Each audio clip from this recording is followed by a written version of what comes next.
예, 이 시간은 욥기 22장 말씀을 이제 이어나갈 건데, 본문 말씀은 욥기 22장 6절부터 시작하겠습니다.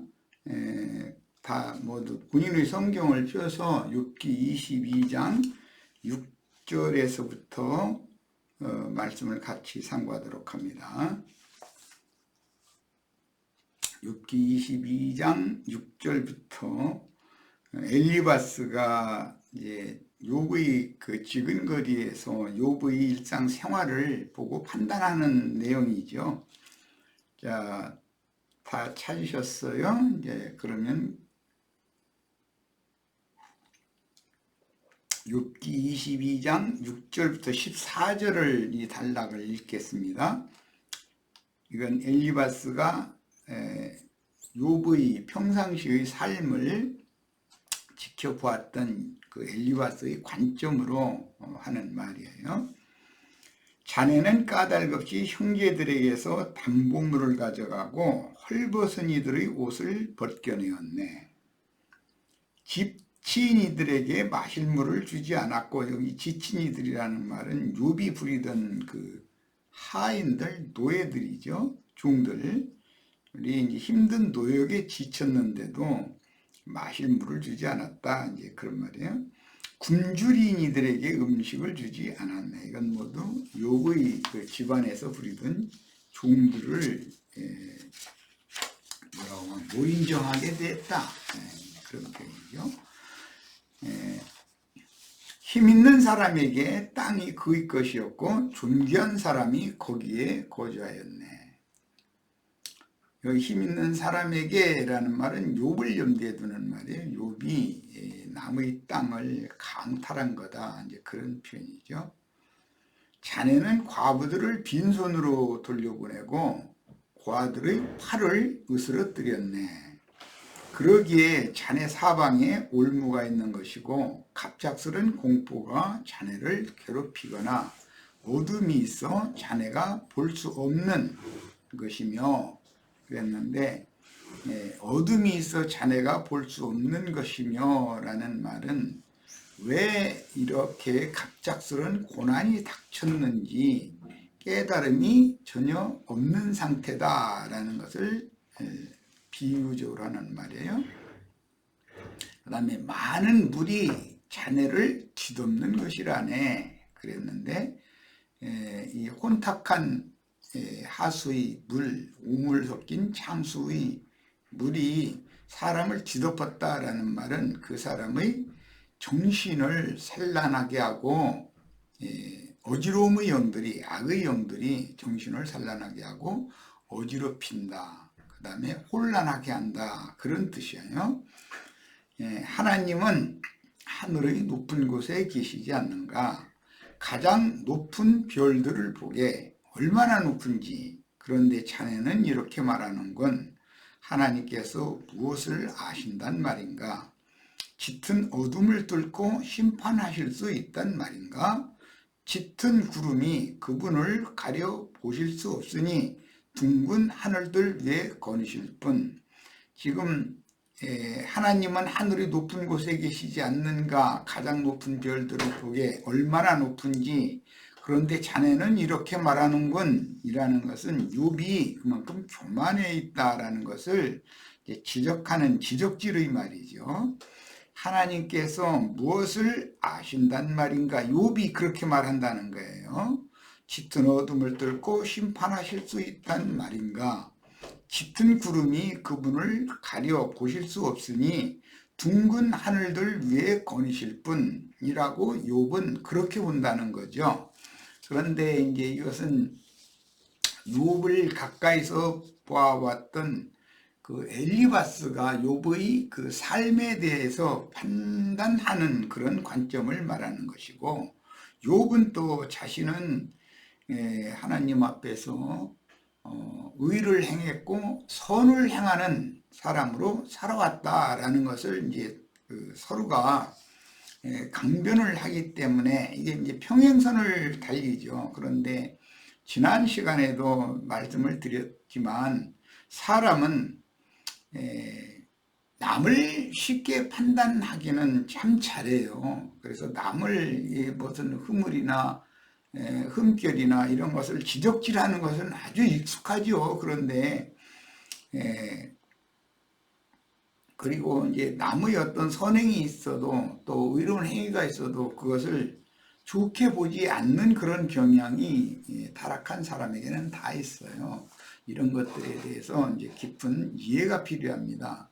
그러니까 욥은 나름으로 자신이 정직하고 선하고 의롭게 살았다라고 자부하고 있고, 엘리바스는 욥이 인생 사는 것을 이제 곁에서 볼 때 오늘 읽은 말씀과 같이 그런 흠잡힐 것들이 너무 많은, 허점이 많은 사람이었지 않냐라고 지금 이제 지적질을 하는 것이죠. 그런 지적질을 이렇게 함부로 하는 사람, 엘리바스나 욥의 그 친구인 빌닷이나 소발이나 이런 사람들은 완전히 종교인이죠. 선악과의 독에 취해 있는 것이죠. 자기가 이제 신의 위치에서 모든 걸 이제 남의 어떤 약점이나 뭐가 있으면 그걸 자꾸 흠잡는 것에는 익숙해 있고, 이런 사람은 남을 절대 칭찬 한마디도 않죠. 이런 것이 그 특징입니다. 욥의 세 친구 중에서도 연장자인 엘리바스는 뱀에게 속은 전형적인 종교인이라는 사실을 스스로 증거하는 말들인데, 그의 유창하고 노련한 말들 속에서 생명의 누림이 흐르지 않고 고통받는 욥의 영혼을 무자비하게 짓밟는 정죄의 영이 흐르는 말뿐인 것은, 욥을 사실은 위로해 준다고 왔지만 욥을 위로하여 그 영혼을 치료해 주려는 의도보다는 욥의 어떤 잘잘못에 대해서 판단하는 재판장이 되어진 그런 입장이다라는 것을 알 수가 있어요. 많은 사람들이 그 약점이라고 하는 것은 남의 흠결에 대해서 자기 눈에 보이는 대로 판단하는 것에 대해서는 너무 익숙하다는 거예요. 그러다 보니까 뭐 이제 특히 대표적인 것이 이제 정치계, 뭐 학계도 그렇고 이제 모든 이 세상 나라라는 건 남의 잘못을 어떻게든지 해서 크게 부풀리고 자기의 허물과 잘못은 어떻게든지 해서 이제 감추고 해서 세상에서 많은 사람들이 자기를 우러러보고 알아주게 하려는 그런 것이 그게 창세기에서 뱀의 미혹을 받은 그 땅에서 난 아래에서 난 사람의 그 모든 사람의 특징입니다. 여기에서 벗어나는 것, 즉 이제 율법의 저주에서 구원을 얻는 것, 은혜가 왕노로 타는 사람이 되는 것, 이제 이것이 구원이죠. 그러니까 사람이 구원이 된다는 건 사실은 하나님의 형상이신 그리스도의 형상과 부활 승천하셔서 영광에 오르신 그리스도의 모양으로 재창조되는 것을 의미한다라는 것에 대해서 뭐 내가 다른 표현으로는 원래 하나님이 만물을 지으시고 사람에게 모든 생물을 다스리는 권위를 맡길 목적으로 사람을 지었기 때문에 사람은 당연히 신께로부터 부여받은 존엄성이 있는 것이고 권위가 있는 것이에요. 그런데 그런 인간으로서의 존엄성과 권위를 뱀의 미혹을 통해서 마귀에게 값없이 다 넘겨줘 버린 것이죠. 그러다 보니까 모든 피조물들도 탄식하면서 하나님의 아들다운 아들들이 이렇게 나타나는 걸 지금 탄식하며 고대하고 있는 중이다라는 거예요. 엘리바스가 욥의 삶을 볼 때는 욥은 권세를 이용하여 남의 토지를 강탈하였고 지위를 이용하여 부귀를 누렸으며 남의 것을 볼모로 잡고 노역에 시달리는 하인들에게 모질게 되었으며 과부와 고아를 학대하는 악행을 저지른 악인이기에 하나님이 오늘날 너를 이 지경에 이르도록 징벌하셨다라고 지적질을 하면서 단죄하는 그런 심판자의 말을 지금 하고 있는 중이죠. 이게 선악을 알게 하는 나무실과를 먹은 사람의 특징이라는 거예요. 상대방의 허물이나 부족함이나 이런 것이 있으면 그것을 나눠주고 그걸 덮어주고 가려주고 그러려는 것이 아니라 그 노아의 손자죠. 그러니까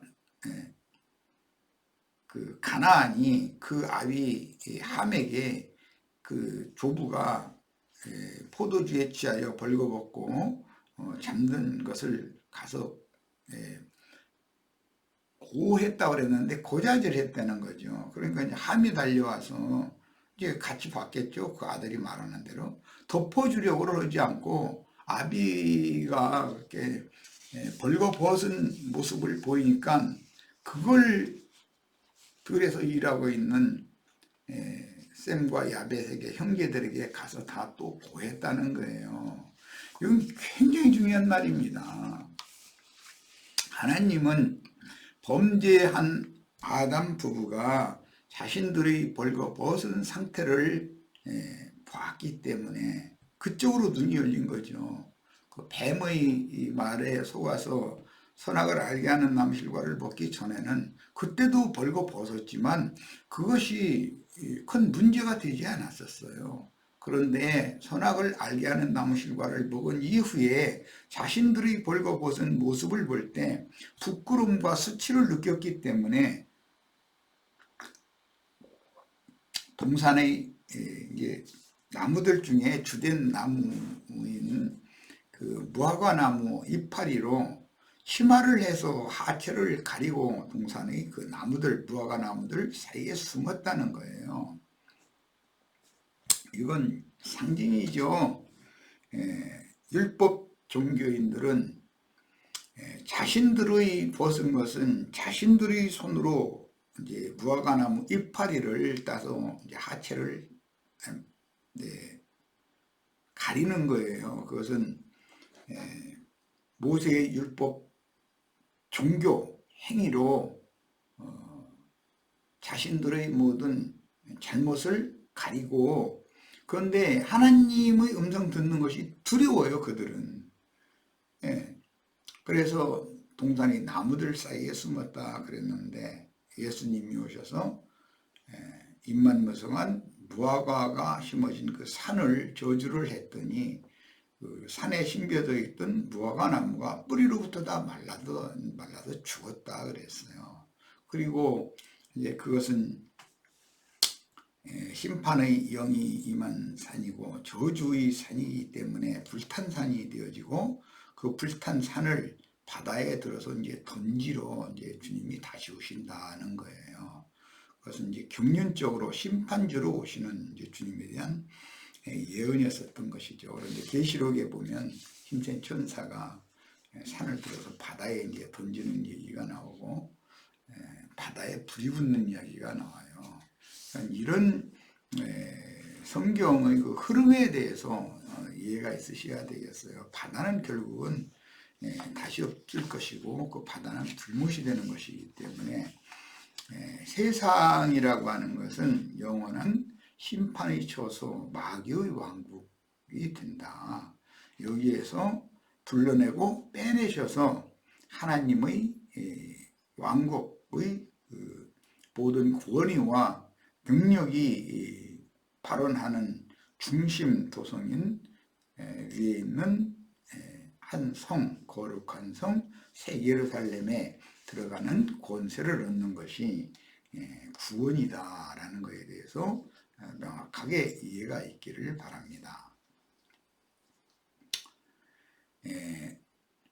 네가 그런 악인이었기 때문에 이 단락에서 엘리바스가 제시한 모든 형벌을 하나님께 당한 것인데도 너는 징벌한 그 하나님은 별들보다 더 높은 곳에서 사람이 살아가는 이 땅을 내려다 보고 계시며 너의 악행들을 다 살폈다고 증언하므로 욥이 당한 고난은 욥이 저지른 악행의 결과라는 것을 강조합니다.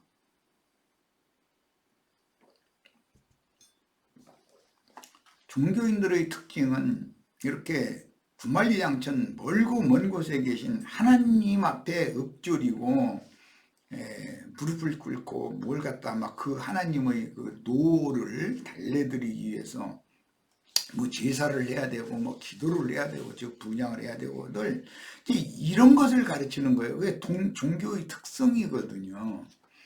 그런데 욥이 믿는 하나님은 그 친구들이 믿는 이 하나님관과 신관이 달랐던 것이죠. 이어서 그럼에도 너는 하나님이 이 세상에 사는 사람들의 악행에 대하여 무엇을 아시겠으며 욥을 지적질하는 말이에요. 이 세상의 악인들을 볼 수 없도록 검은 구름 속에 숨어 계시면서 욥이 의롭고 선한 행위를 했어도 그것을 볼 수 없도록 검은 구름에 가려져서 허공에 왔다 갔다 하는 하나님이 무슨 심판을 할 수 있겠는가라고 말한다는 거예요. 이것은 신관이 서로 다르다는 것이죠. 엘리바스의 신관은 별 넘어 멀고 먼 곳에 계신 하나님, 그분이 이 땅의 모든 악인들을 다 들여다보고 계시다가 악행을 하면은 이렇게 욥과 같이 심판을 하신다. 그렇게 보고 있고, 욥은 만약에 그런 하나님이라면, 그런 검은 구름에 가려져서 허공에 왔다 갔다만 하는 그런 하나님이라면 어떻게 땅의 죄인들을 찾아내서 심판하겠느냐라고 이제 반론을 엘리바스에게 제시했다는 말이죠.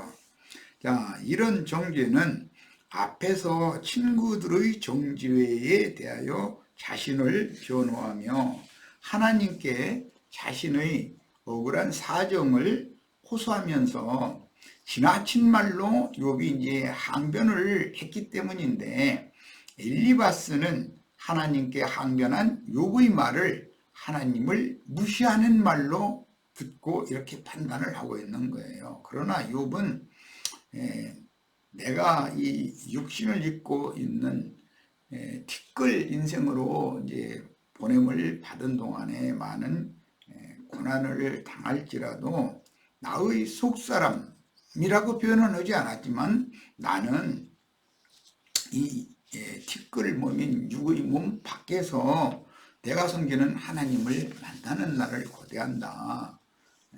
그 하나님은 나를 너희처럼 나를 정죄만 하실 것이 아니고 나를 은혜로 덮어주실 것이다 라는 그런 신앙 고백을 했어요. 그러니까 신관이 전혀 다른 거죠. 욥의 친구들과 욥의 신관은 전혀 개념이 다른 거예요.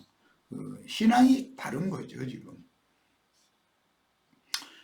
사실은 욥은 단 한 번도 하나님이 별나라 너머에 계신다거나 구름에 숨어서 계신다는 식으로 하나님의 임재를 말하지 않았고, 사탄을 통해서 자신의 고통스러운 현실에 함께 역사하고 계신다는 의미로 자신의 현실적인 고난을 들어서 하나님께 호소를 하면서, 사실은 이제 인과응보 사상은 같았기 때문에 내가 이렇게 엄한 형벌을 받을 만한 잘못이 무엇인지 정확하게 좀 하나님 밝혀주세요. 그걸 이렇게 뭐 따지는 투로 이제 항변을 했었던 거죠.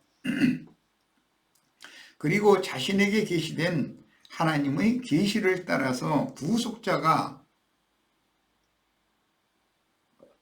땅에 서시는 그날, 구만리장천에 계신 하나님을 믿는 게 아니었어요. 욥은 땅에 서시는 그날 곧 하나님의 진노를 쉬게 하시는 그날을 바라보면서 이 육신의 고난을 피하여 죽어서 음부로 내려가서 그 주의 날을 고대하다가, 즉 구속자가 땅에 서시는 그날을 고대하다가, 이건 이제 신약에서는 이제 재림하시는 날이죠.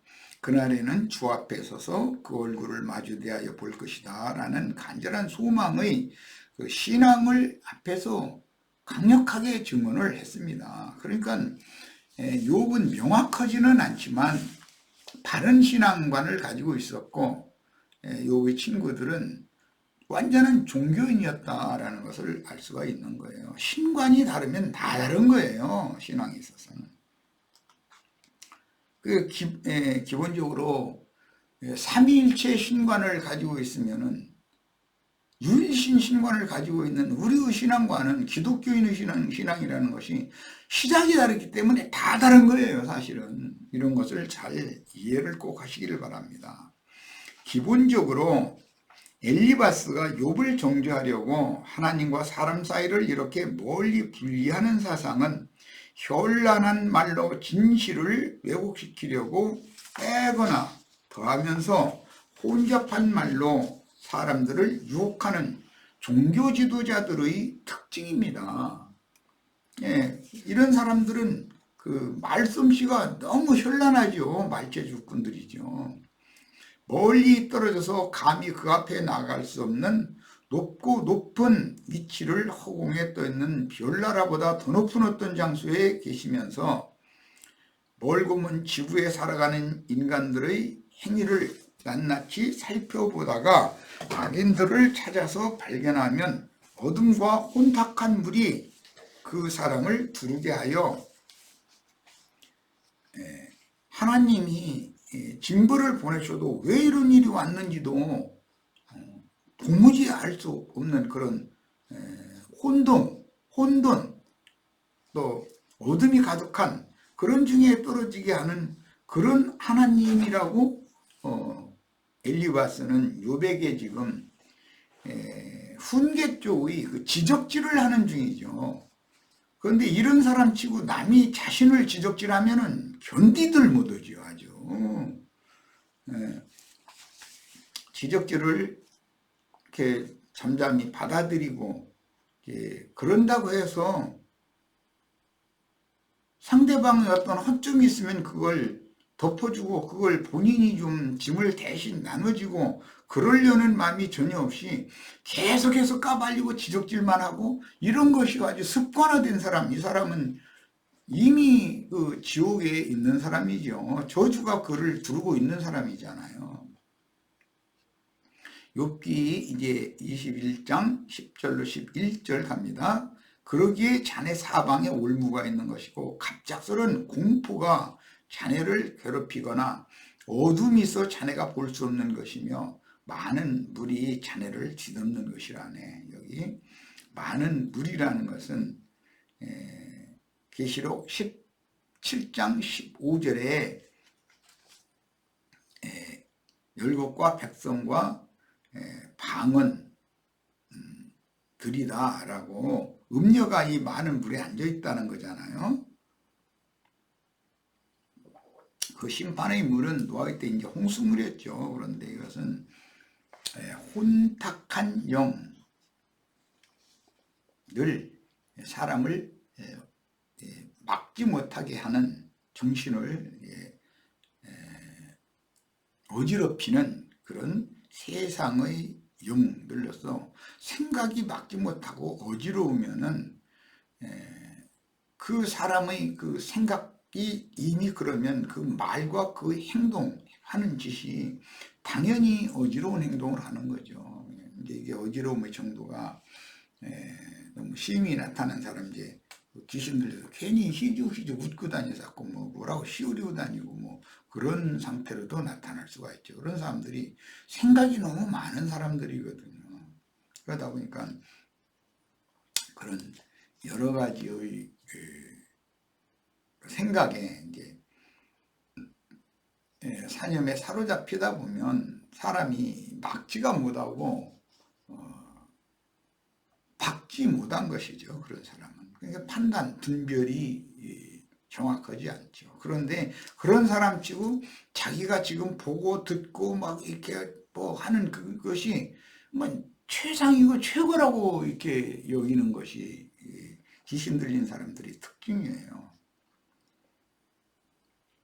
자, 앞에 욥기 21장 1절로 9절에서 욥의 삶을 사악한 자의 삶으로 규정하고 본문에서는 그러기에 욥의 인생 사방에 올무가 있으며 갑작스러운 두려운 일들로 인한 공포가 괴롭히고 어두움에 휩싸여 볼 수 없으며 혼탁한 많은 물이 욥의 정신을 둘러싸므로 막지 못하고 어지럽고 혼잡하다라는 비방은 자긍심이 강했던 그 욥의 아픈 영혼을 막 후벼파는 정죄인 것이에요.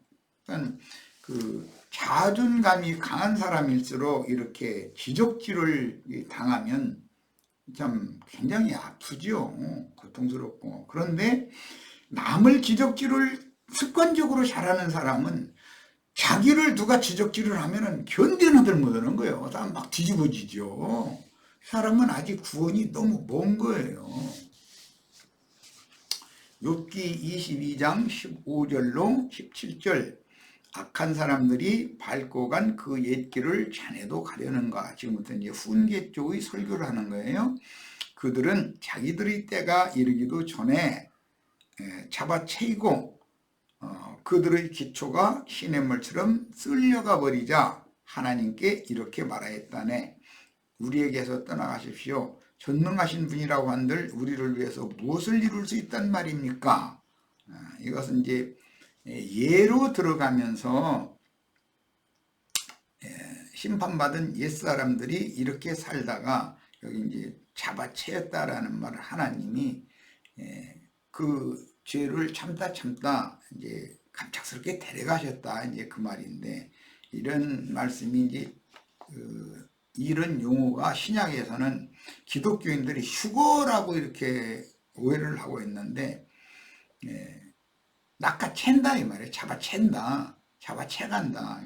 낚시꾼들이 어떤 물고기가 물면 그 잡아채버리잖아요. 그런 것과 같은 그런 용어예요. 그러니까 우리가 일생에서 살다가 진실한 신앙인으로 살았다가 기독교인들이 소위 말하는 휴거된다는 것은 이 육의 장막을 갑작스럽게 벗고 그 속사람이 심판주 앞으로 데려감을 받는 것을 의미하는 거예요. 그런데 거기는 음부의 낙원 또는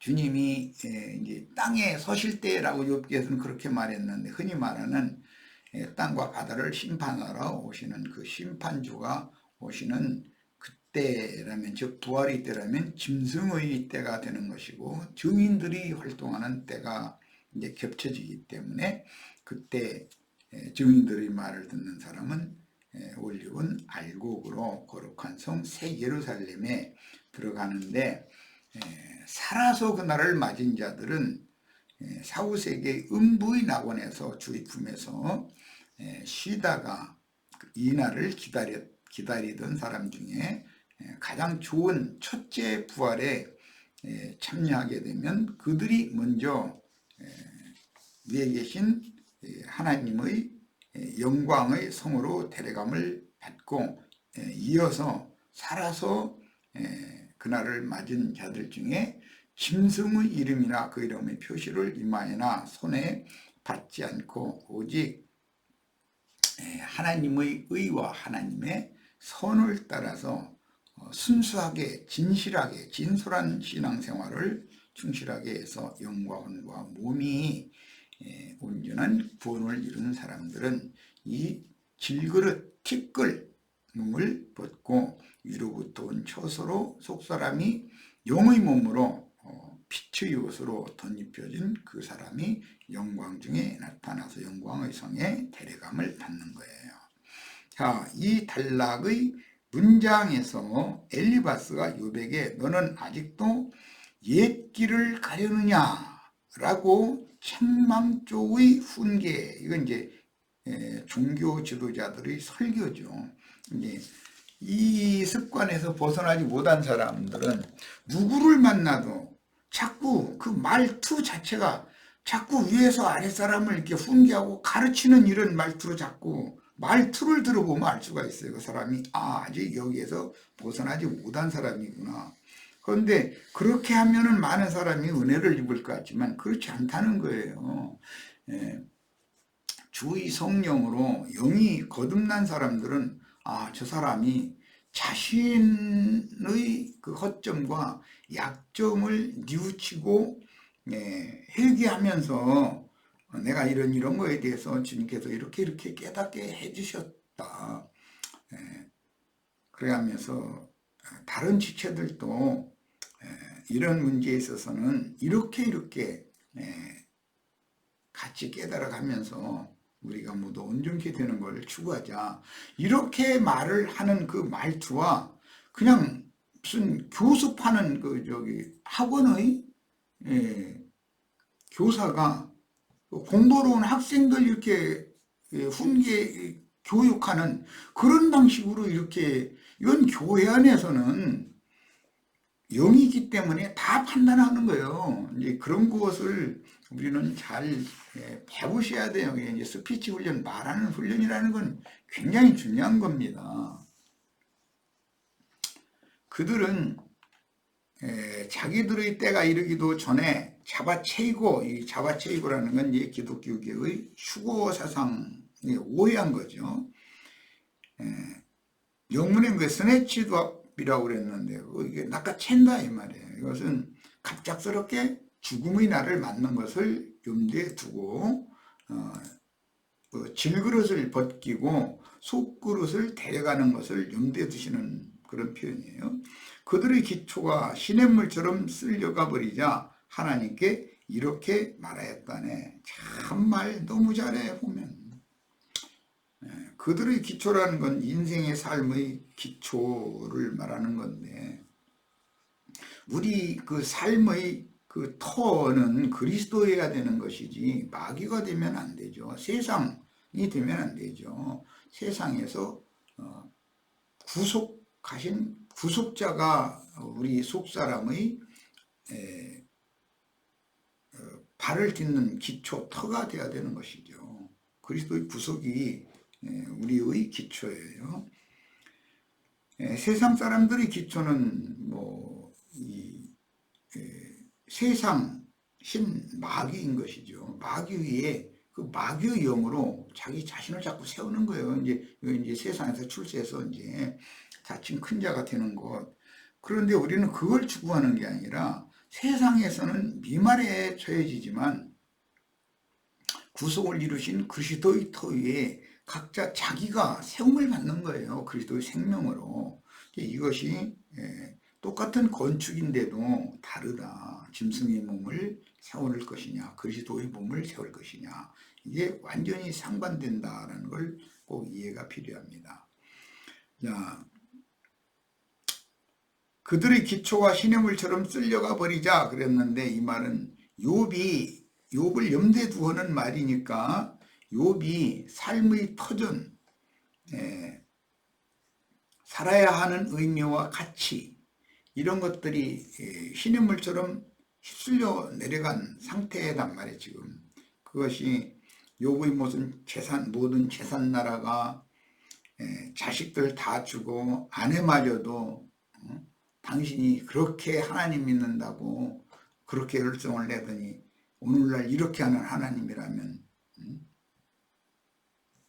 그 하나님과 함께 죽어버려라 막 이러고, 아내는 그 어떤 고난과 위경이 오면은 당신 그래도 당신 여태까지 잘 해왔으니까 힘내라고, 우리 남은 인생 동안에 주님께서 우리를 또 어떻게 반전시켜 주실지 이걸 기대해 가면서 같이 내가 최선을 다해서 협력을 할 테니까 같이 힘내라고 이렇게 격려하는 아내는 아마 이 세상 사람 중에는, 나는 글쎄요 내가는 못 본 것 같아요. 어떤 신문에 나오고 텔레비전에 나오는 사람이 들어있을지 모르지만, 아내라는 것은 약한 그릇이기 때문에 상황이 돌변해 버려서 힘들고 어려운 건 그 욥이라고 그 아내만큼 큰 충격은 아닐 수 있죠. 그러니까 그렇다 할지라도 똑같은 입장이잖아요. 그런데 막 거기에 아내가 막 원망 불평 막 해가면서 당신 때문에 당신이 그때 이렇게 하더니 지금 오늘날 이렇게 됐지 않냐 이러가면서 계속 씹어대면은 정말 힘들죠. 그런데 그런 아내를 붙여주신 것마저도 하나님의 안배이기 때문에 남편이고 가장이면 그걸 당연히 받아들여야 돼요. 어쩔 수 없는 거예요. 자, 우리에게서 떠나가십시오. 그들이 기초가 시냇물처럼 휩쓸려 내려가 버리니까 하나님 보고 우리에게서 떠나가십시오. 전능하신 분이라고 한들 우리를 위해 무엇을 이룰 수 있단 말입니까? 이제 떠나가십시오라는 건 교계의 이제 어떤 목사라는 분들이 흔히 이제 기도원, 이제 로마교에서는 어떤 성, 기도하는 성, 이제 그런 걸 쌓아놓고 세상에서 어려운 문제만 있으면 막 거기에 올라가서 막 무릎을 꿇고 막 이 어려운 난관과 어려움을 물리쳐 주시고 막 하나님 나에게 고난을 이게 갖다 쏟아붓는 이 사탄 마귀야 막 예수 그리스도 이름으로 막 예수의 피로 명하노니 막 물러갈지어다 막 떠나갈지어다 막 이렇게 하게 하라고 그렇게 가르치죠. 이게 엘리바스가 욥을 훈계하기 위해서 써먹는 말이잖아요. 그렇게 그들의 기초가 시냇물처럼 쓸려갔다. 생활에 어려움이 갑자기 왔다 이 말, 기초가 떠내려갔다라는 말은. 그런데 우리에게서 막 하나님 떠나가세요. 전능하신 분이라고 한들 우리를 위하여 무엇을 이룰 수 있겠습니까? 이 말은 막 원망이 극에 달한 말이죠.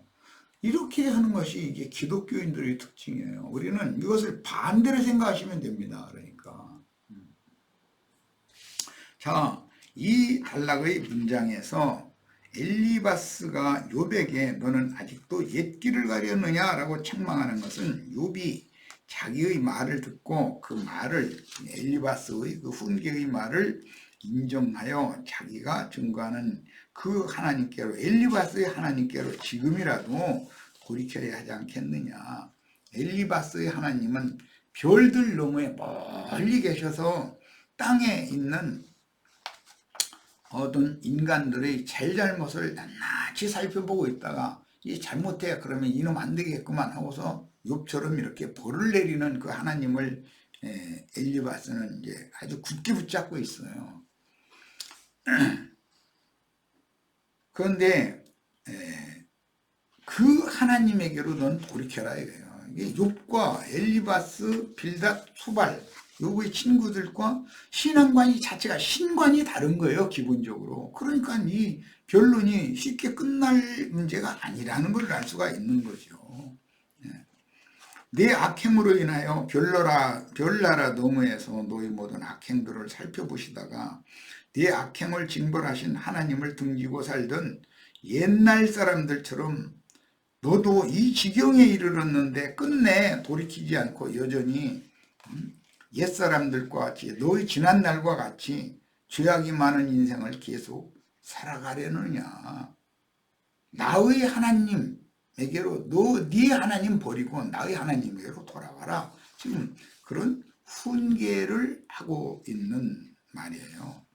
너와 같은 악행을 행하다가 징벌받은 자들은 일반적인 사람들보다도 죄악이 이제 깊은 사람들의 경우는 하나님이 그 별 넘어 멀리서 보고 있다가 빨리 데려간다, 채간다 이거예요. 그래서 젊은 날에 죽음을 맞고 사라졌는데 그것을 보고도 그 악한 자들이 걸어간 인생을 너 반복할 셈이냐. 이러고 이제 엄포를 막 놓는 거예요. 그런데 이 말이 너무 현란하죠. 그들이 이 생에 살았을 때 징벌을 당하여 너와 같은 고난을 당했으나 끝내 돌이키지 않고 하나님께 말하기를 우리를 그냥 내버려 두십시오. 전능하신 분이라고 하여 우리를 위해서 무엇을 하실 수 있습니까? 라고 하나님을 멸시했듯이 너도 끝내 그들이 그 옛사람들이 간 그 길 지금까지 네가 살아오던 그런 인생을 계속 갈 거냐? 라고 지금 다그치면서 훈계라기보다는 뭔가 공갈을 치는 거죠. 예, 목사들의 설교가 대부분 이런 투지요. 가르치는 투로 해가면서 이렇게 하나님을 오해해서 믿는 자기의 신에게로 돌아오라라고 이렇게 강요하는 거죠. 자, 그 말을 확실히 증거하려고 앞에서 욥이 사용한 말을 그대로 인용하여 나와 악인의 계획은 판이 아니라 라고 앞에서 이미 말했었고, 욥의 속내와 자신의 속내는 전혀 다르다. 즉 욥의 신앙과 엘리바스 자신의 신앙은 전혀 다르다라고 증거한 것은 욥의 속내는 혼탁하며 굽었고 자신의 속내는 맑고 곧다라고 하는 전제 조건으로 이런 표현을 지금 하고 있는 겁니다. 자, 첫 시간 여기까지 해서 마치고 잠시 쉬었다가 이어가겠습니다.